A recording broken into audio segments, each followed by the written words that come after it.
سیاف اسلامي امارت دی له غرور راښکته شي مذاکراتو لپاره دی پلاوی وټاکي. سلام ستړي مشي وخت مو په خیر په موکړی د امپراتور ټي وي چینل څخه تازه او مهم خبر ده.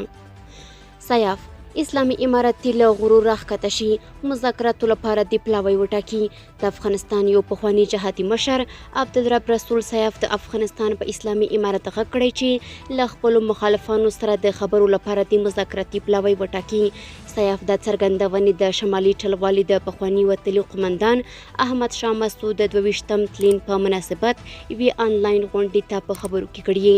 په دې غونډه کې د عبدالرشید دوستم او محمد محقق په ګډون ګڼو نور پخوانیو مشرانو برخه اخیستې وه. سیاف چې پر افغانستان د اسلامي امارت له بیا واکمنېدو راوروسته په ترکیه کې اوسېږي وویل طالبان دی له غروره راښکته شي د مذاکراتو لپاره د خپل پلاوی وټاکي.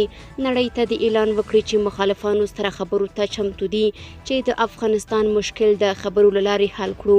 د افغانستان اسلامي امارت افغانستان ته د خپلو مخالفانو ستنولو لپاره یو کمیسیون جوړ کړی او وایي د پخواني حکومت سلګونه کسان د همدغه کمیسیون له لارې وطن ته ستانه شوي دي.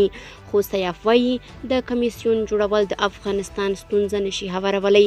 نوموړي د احمد شاه مسعود د تلین په مناسبت جوړه شوې آنلاین ناستې ته وویل دوی افغانستان په زور نه دی نیولی، دوی افغانستان فتح کړی نه دی، هغوی د افغانستان پوځ ته ماتې نه ده ورکړې. نړۍ هم پوهیږي، خپله اسلامي امارت هم پوهیږي او موږ هم پوهیږو چې افغانستان ورته سپارل شوی دی.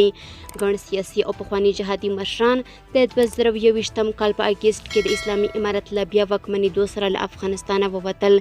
دوی اوس د ایران، تاجکستان، ترکي او متحده عرب اماراتو په ګډون بیلابیلو هیوادونو کې میشت دي.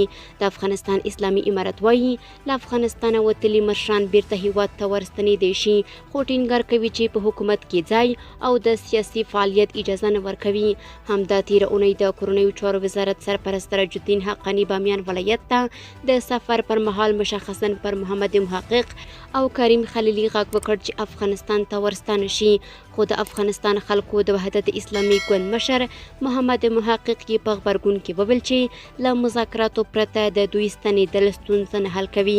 د یادونې ده چې تیره میاشت اسلامي امارت عدلي وزیر ګوندونه د شریعت خلاف وبلل او ویل په افغانستان کې هیڅ ګوند ته د فعالیت اجازه نه ورکوي.